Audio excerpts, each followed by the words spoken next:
আসলে আমি তাদের মতো আসি নাই। এখানে আমার জন্ম, এখানে বড় হয়েছি।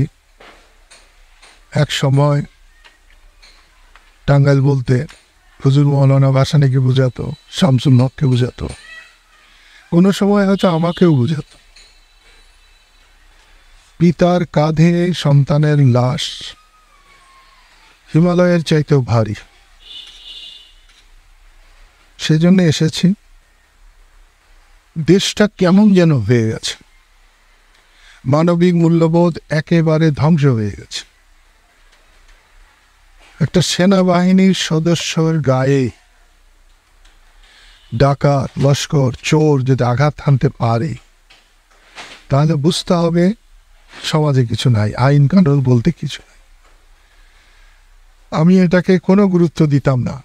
যদি একটা সাধারণ মানুষ হতো, তার পিছনে ছোড়া মারছে, চাকু মারছে বা দাদি আঘাত করেছে, কিন্তু একজন সেনাবাহিনীর পোশাক পরা একজন মানুষের গায়ে দুষ্কৃতিকারীরা যখন আঘাত হানতে পারে বা সাহস পায়, তখন বুঝতে হবে দেশে আইন শৃঙ্খলা বলে অথবা দেশের শাসন ব্যবস্থার প্রতি যে মানুষের একটা শ্রদ্ধা, ভালোবাসা এবং দুষ্ট লোকের যে ভয় থাকে, তার কিচ্ছু নেই।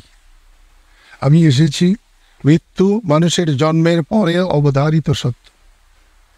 সে মৃত্যু হয়েছে, বাবা বেঁচে আছেন, বোন আছে, তাদের বুক কেমন করছে। অল্প কদিনের মধ্যে একটি বিরাট পরিবর্তন হয়েছে। এটাকে বিপ্লব বলা চলে, এটাকে মহাবিপ্লব বলা চলে। গত 16-17 বছর শেখ হাসিনার নেতৃত্বে দেশটা ভালো চলে নাই। এবং অনেকে মনে করেন আওয়ামী লীগের সরকার। আমি বলবো না, আওয়ামী লীগের সরকারও ছিল না, মানুষের সরকারও ছিল না, শেখ হাসিনার সরকার ছিল। এবং যত কিছু অন্যায় করেছে তার 90% শেখ হাসিনা করেছে, বাকি বাধ্য হয়ে হয়তো 2-4 জন করেছে। এর পরিবর্তন দরকার। এবং এই বিপ্লব যদি ব্যর্থ হয়, তাহলে ভবিষ্যৎ বাংলাদেশের জন্য অন্ধকার। সেই জন্যে বৈষম্য বিরোধী জনতার আন্দোলনের সফলতা ধরে রাখতে হবে। এবং সেইখানে আমাদের এই সন্তানের জীবন দান আল্লাহ কবুল করুন, এবং এই শেষ ব্যক্তি হোক যার দ্বারা আমাদের আইন শৃঙ্খলা ফিরে আসুক, এই আশাবাদ ব্যক্ত করি।